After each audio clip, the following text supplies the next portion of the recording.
8 नवंबर 2016 के नोटबंदी के बाद रिजर्व बैंक ऑफ इंडिया ने जितने भी नए नोट जारी किए हैं, चाहे 500 का नोट हो, 200 का नोट हो, 100 रुपए का नोट हो या 50 रुपए का नोट, इन सभी नोटों में एक बार फिर से बड़ा बदलाव देखने को मिल सकता है। बढ़ती कैश की डिमांड और नोट छापने की बढ़ती लागत को देखते हुए reserve bank of India plastic यानी कि पॉलीमर पर आधारित बैंक नोट जारी करने पर विचार कर रही है। इसका मतलब यह हो गया कि बहुत जल्द आपके जेब में, बाजार में, एटीएम में और पूरे बैंकिंग सिस्टम में आपको कागज की जगह प्लास्टिक के नोट अर्थात पॉलीमर के बने नोट देखने को मिलेंगे। माना जा रहा है कि ये नोट कागज के नोटों की तुलना में अधिक टिकाऊ होते हैं, काफी लंबे समय तक चलते हैं, खराब नहीं होते और सबसे बड़ी बात, इसकी छपाई की जो लागत है, कॉस्ट, वो बहुत कम होती है। पॉलीमर बैंक नोट एक खास प्रकार के प्लास्टिक से बने होते हैं। ये नोट काफी पतले, लचीले, मजबूत होते हैं, जो नॉर्मली कागज के नोट की तुलना में आसानी से फटते और खराब भी नहीं होते हैं।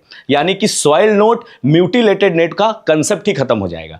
रिजर्व बैंक ऑफ इंडिया के आंकड़ों के अनुसार फाइनेंशियल ईयर 2024-25 में कागज के बैंक नोट छापने में करीबन 6,372 करोड़ का खर्चा उठा था। 2025 में रिजर्व बैंक ऑफ इंडिया के रिपोर्ट में कहा गया है कि कैश की बढ़ती मांग के कारण नोट छापने की लागत लगातार बढ़ती जा रही है। आज दुनिया के 60 से ज्यादा ऐसे देश हैं जहां पर पॉलीमर के बने हुए नोट चल रहे हैं। अच्छा, आपसे एग्जाम में यह सवाल पूछा जाए कि बताओ दुनिया का वो पहला देश कौन सा था जहां पर सबसे पहले प्लास्टिक का यानी कि पॉलीमर के बने नोट छापे गए थे? तो याद रखिएगा, उसका राइट आंसर होगा ऑस्ट्रेलिया 1988 में। आज देखिए तो Canada, Singapore, Indonesia, Thailand, Malaysia, Romania जैसे देश में भी इस तरह के पॉलीमर के बने नोट चल रहे हैं। अब जाते जाते मेरा एक सवाल है, उसका जवाब आप हमें कमेंट बॉक्स में देंगे कि reserve bank of India act 1934 का सेक्शन 24 ये कहता है कि reserve bank of India maximum कितने डिनोमिनेशन तक का नोट छाप सकती है। आप हमको कमेंट करके बताइए। Thank you everyone, all the best आप सब।